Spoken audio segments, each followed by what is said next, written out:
mais ce sera quelqu'un avec qui vous allez partager les mêmes blessures. Si c'est quelqu'un qui a vécu, par exemple, le rejet, c'est quand, par exemple, vous vous sentez rejeté par toute votre famille, comme si votre grossesse ou même votre venue n'était pas attendue. C'est comme si vous dérangiez, en fait. Ça, c'est le rejet. Donc, même par vos proches, hein, on va toujours vous rejeter. L'abandon, par exemple, c'est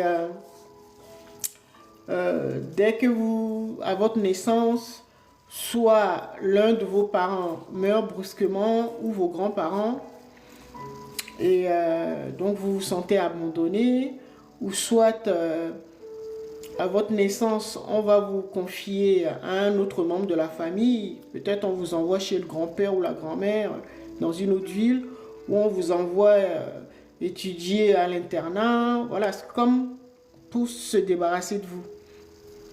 Et donc, la blessure du rejet va avec la blessure de l'abandon. Parce que quand on se sent rejeté, c'est comme si on était abandonné par au moins l'un des parents.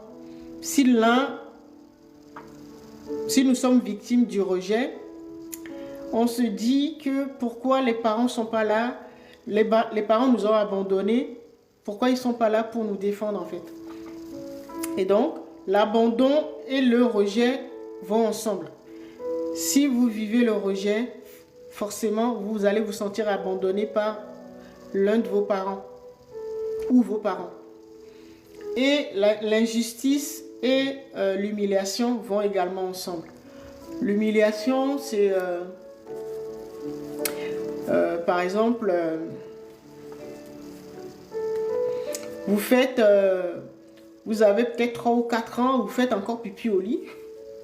Ça arrive. Parce que vous avez peut-être un traumatisme ou voilà, un problème. Et donc, je sais qu'en Afrique, par exemple, quand un enfant qui a plus de 2-3 ans continue de faire pipi au lit, souvent on se moque de lui. Donc on appelle les autres enfants et voilà, pour se moquer de lui. Et donc ça peut être vécu comme une humiliation. D'accord? Ou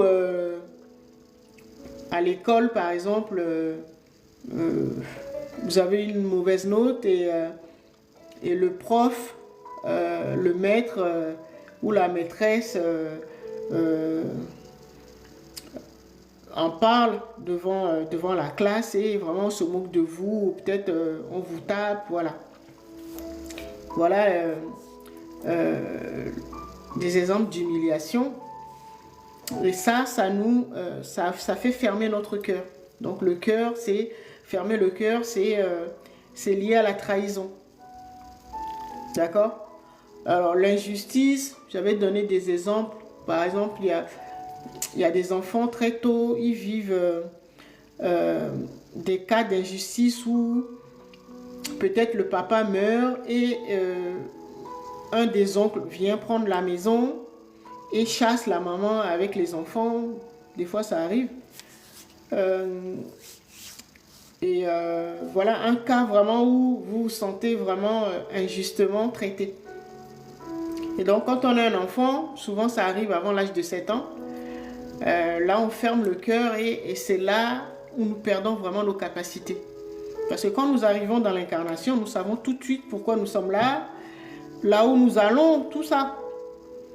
Et c'est quand arrive cette chute, et c'est là où nous perdons vraiment nos moyens. D'accord? Quand nous arrivons avant l'âge de 7 ans, avant l'âge de la chute, nous savons exactement la vie de qui nous rejouons et nous savons qui est notre ancêtre 31. Souvent, on a des affinités avec la personne, mais souvent, on ne fait pas tellement le lien de savoir que cet ancêtre 31, si on a eu la chance de le connaître, c'est comme si nous sa blessure, la blessure de notre ancêtre 31 nous influence tellement que ça nous impacte depuis l'enfance. Et donc, on se dit, mais pourquoi pour les personnes qui ont eu la chance d'avoir vécu avec d'avoir connu leur ancêtre 31, leurs blessures ou leurs problèmes, depuis l'enfance, ça nous tient en cœur et on se dit, voilà, on doit répondre, on doit trouver une solution à la difficulté de notre ancêtre, de notre grand-père ou de notre grand-mère. Voilà. C'est pour ça que je disais que c'est très important d'identifier l'ancêtre 31 parce que la guérison, en fait, commence par là. La guérison, c'est-à-dire ne plus avoir des problèmes, ce qu'on appelle les problèmes existentiels. Tout ce qui est lié à la santé, au travail, l'argent, le mariage, avoir des enfants. Tous les problèmes existentiels sont liés aux difficultés ou aux traumas ou aux blessures de notre ancêtre 31. Parce que nous sommes venus pour continuer sa vie. Et si nous ne faisons rien, nous rejouons sa vie textuellement. Si notre ancêtre 31 avait fini sa vie comme un soulard, si nous ne faisons rien, nous finissons exactement comme lui, comme un soulard.